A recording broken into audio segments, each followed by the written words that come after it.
साधु किसे कहते हैं? साधु मार्ग कठिन धर्मदास, सत्कर्मों का रहे वो दास, पांचों इंद्री वश में राखै, नाम का रस वो निष्दिन चाखै। कबीर साहब बोले, धर्मदास, साधना करते समय सबसे पहले साधु को चक्षु, आंख, इंद्रिय को साधना चाहिए, यानी आंखों पर नियंत्रण रखे। वह किसी विषय पर इधर उधर न भटके, उसे भली प्रकार नियंत्रण में करे और गुरु के बताए ज्ञान मार्ग पर चलता हुआ सदैव उनके द्वारा दिया हुआ नाम भाव पूर्ण होकर सुमरन करे। 5 तत्वों से बने इस शरीर में ज्ञान, इंद्रिय आंख का संबंध अग्नि तत्व से है। आंख का विषय रूप है, उससे ही हम संसार को विभिन्न रूपों में देखते हैं। जैसा रूप आंख को दिखाई देता है, वैसा ही भाव मन में उत्पन्न होता है। आंख द्वारा अच्छा बुरा दोनों देखने से राग द्वेष भाव उत्पन्न होते हैं। इस माया रचित संसार में अनेकानेक विषय पदार्थ हैं, जिन्हें देखते ही उन्हें प्राप्त करने की तीव्र इच्छा से तन और मन व्याकुल हो जाते हैं, और जीव ये नहीं जानता कि ये विषय पदार्थ उसका पतन करने वाले हैं। इसलिए एक सच्चे साधु को आंख पर नियंत्रण करना होता है। सुंदर रूप आंखों को देखने में अच्छा लगता है, इसी कारण सुंदर रूप को आंख की पूजा कहा गया है, और जो दूसरा रूप कुरूप है वह देखने में अच्छा नहीं लगता, इसलिए उसे कोई नहीं देखना चाहता। असली साधु को चाहिए कि वह इस नाशवान शरीर के रूप कुरूप को एक ही करके माने और स्थूल देह के प्रति ऐसे भाव से उठकर इसी शरीर के अंदर जो शाश्वत अविनाशी चेतन आत्मा है, उसके दर्शन को ही सुख माने, जो ज्ञान द्वारा विदेह स्थिति में प्राप्त होता है। धर्मदास, कान इंद्रिय का संबंध आकाश तत्व से है और इसका विषय शब्द सुनना है। कान सदा ही अपने अनुकूल मधुर शुभ शब्द को ही सुनना चाहते हैं। कानों द्वारा कठोर अप्रिय शब्द सुनने पर चित्त क्रोध की आग में जलने लगता है, जिससे बहुत अशांति होकर बेचैनी होती है। सच्चे साधु को चाहिए कि वह बोल कुबोल, अच्छे खराब वचन दोनों को समान रूप सहन करे। सद्गुरु के उपदेश को ध्यान में रखते हुए हृदय को शीतल और शांत ही रखे।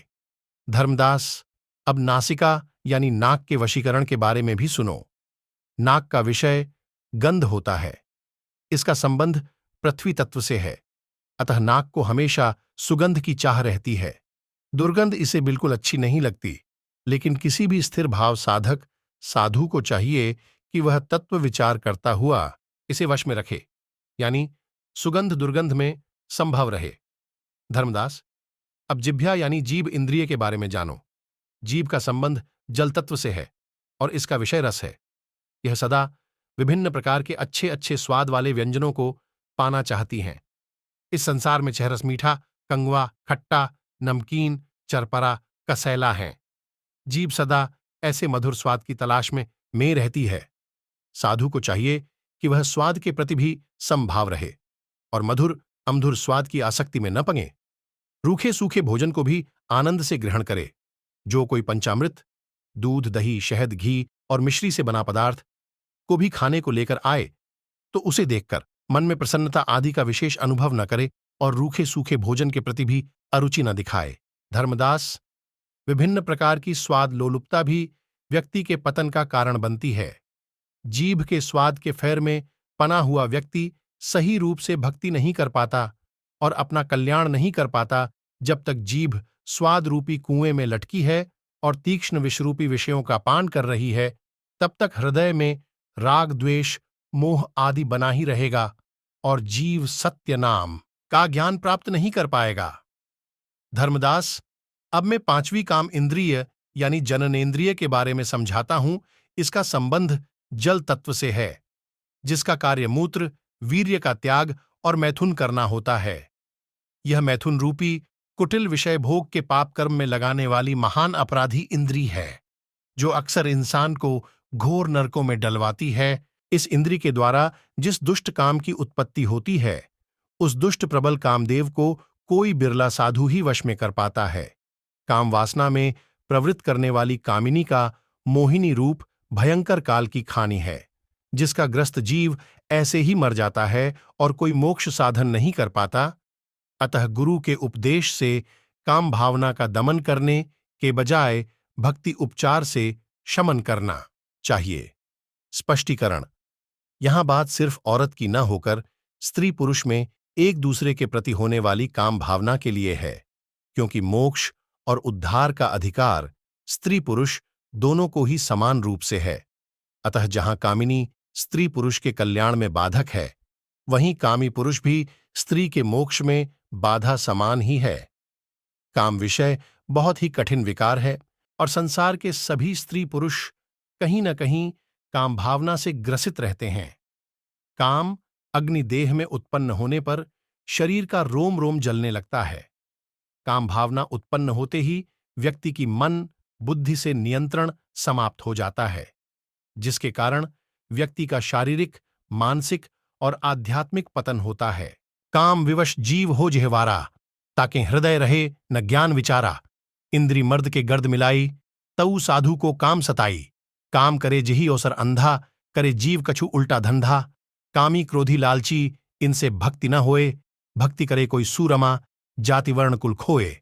काम जीवन के वास्तविक लक्ष्य मोक्ष के मार्ग में सबसे बड़ा शत्रु है, अतः इसे वश में करना बहुत आवश्यक ही है। धर्मदास, इस कराल विकराल काम को वश में करने का अब उपाय भी सुनो। जब काम शरीर में उमंगता हो या काम भावना बेहद प्रबल हो जाए, तो उस समय बहुत सावधानी से अपने आप को बचाना चाहिए। इसके लिए स्वयं के विदेह रूप को या आत्मस्वरूप को विचारते हुए सुरति, एकाग्रता वहां लगाएं और सोचें कि मैं ये शरीर नहीं हूं, बल्कि विदेह अविनाशी, शाश्वत, चैतन्य आत्मा है। तब ऐसा जानते ही वह इस काम शत्रु से पूरी तरह से मुक्त ही हो जाएगा। मनुष्य शरीर में उमंगने वाला ये काम विषय अत्यंत बलवान और बहुत भयंकर काल रूप, महाकठोर और निर्दयी है। इसने देवता, मनुष्य, राक्षस, आर्षि, मुनि, यक्ष, गंधर्व आदि सभी को सताया हुआ है और करोड़ों जन्मों से उनको लूटकर घोर पतन में डाला है और कठोर नरक की यातनाओं में धकेला है। इसने किसी को नहीं छोंगा, सबको लूटा है।